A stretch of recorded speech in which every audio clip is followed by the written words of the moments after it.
보면 캠 작업 시작하도록 하겠습니다.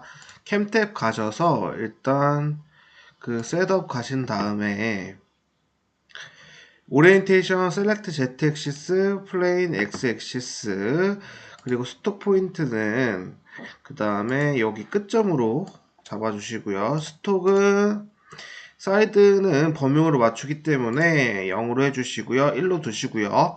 9번이기 때문에 전 0009로 하겠습니다. 그 다음 오케이. 그 다음에 이제 툴 라이브러리 가셔서 1번 공구는 센터 드릴이죠. 그 다음에 팁 직경은 3mm. 오케이. 그 다음에 뉴밀 툴 드릴. 그 다음에 8mm 해주시고요. 그 다음 엔드밀 10mm 그대로 해주시고요. 4번은 페이스 밀로 바꿔주시고 직경은 80. 오케이. 그 다음에 1번부터 4번 공구가 세팅이 되면 전체 오케이 해주시고요. 그 다음에 페이스 눌러주신 다음에 툴은 4번 공구죠. 4번 공구 선택해 주시고요. 그 다음 1000rpm 그 다음에 커팅 피드 레이트는 180 정도로 해주시면 되고요. 그 다음에 건드실 거 없고 요거는 건드실 거 없고요. 그 다음에 스텝 오버는 55로 해주시고요. 그 다음 디렉션은 클라임으로 해주시면 됩니다. 그 다음에 오케이. 그 다음 드릴로 가셔서 그 다음 툴 눌러주신 다음에 1번 공구로 기초구멍 뚫겠습니다.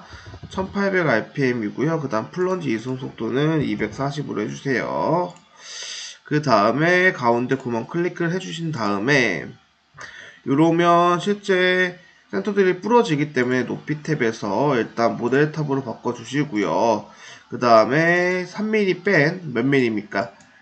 18mm죠. 따라서 18mm 적어주셔서 딱 살짝 찍고만 나오게 해주십니다. 그 다음에 드릴링 래피드아웃은 그대로 두시고요. 오케이. 그 다음에 드릴 또 눌러주시고요. 이번 공구는 이제 8파이 드릴로 뚫을 건데요.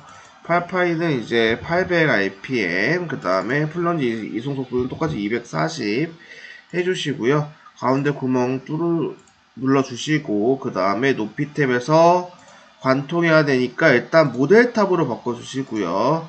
그 다음에 마이너스 5로 해주시고요. 그 다음에 딥 드릴링 풀 리트랙트로 바꿔주신 다음에 오케이. 그 다음에 이제 3D 밀링 포켓 가셔서 툴 눌러주신 다음에 3번 공구 선택해 주시고요. 그 다음에 1000rpm 만들어 주시고, 그 다음에 커팅 피드 레이트는 300 해주시고요. 그 다음에 지오메트리 탭 가셔서 셀렉션으로 바꿔주신 다음에 범위 선택해 주시고요.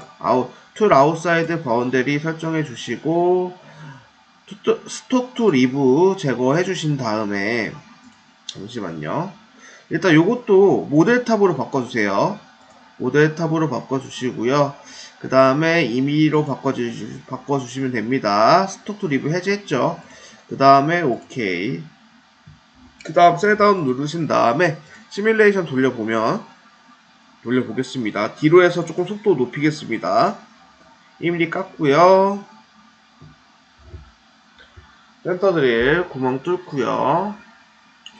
그리고 3mm이기 때문에 2번 들어가겠네요. 네, 한 번 들어가죠.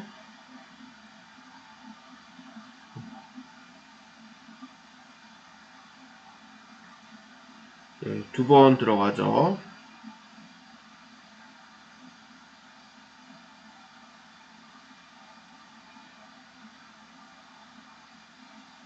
네, 이렇게 해서 지금 9번 도면도 시뮬레이션을 봤습니다. 공구 경로에도 이상 없는 거 봤죠? 그 다음에 이제 한번 분석을 보면 15분 정도 걸리니까 한 10분 세팅하고 버제거하면 30분 정도 걸리겠네요, 가공은. 그 다음에 이상 없는 거 확인하면 포스트 프로세스 가셔서 이제 위드 90일 하셔도 되고 파낙 둘 중에 한 개 해주시면 됩니다. 그 다음 포스트 눌러주시고요. 맨 앞에 대문자 5 붙여주시고요. 대문자 5 붙여주시고 원하시는 그 폴더로 가신 다음에 저장해 주시면 되겠습니다. 그 다음에 이제 G코드 나올 텐데 1번 센터드릴, 2번 드릴, 3번 엔드밀, 4번 페이스밀이고요. 따라서 페이스는 4번 공구로 하고요. 기초구멍 1번 공구, 드릴 2번 공구로 뚫고요. 그 다음 포켓 강호, 엔드밀로 진행하죠. 네, 요렇게 G코드는 짰고요. 감독관한테 이제 G코드랑 이제 IPT 형식도 내야 돼서 IPT 형식도 저장하겠습니다. 따라서 파일 이름은 9로 해서 저장하겠습니다. 지금까지 이제 9번 캠 작업까지 마쳤습니다. 지금까지 봐주셔서 감사합니다.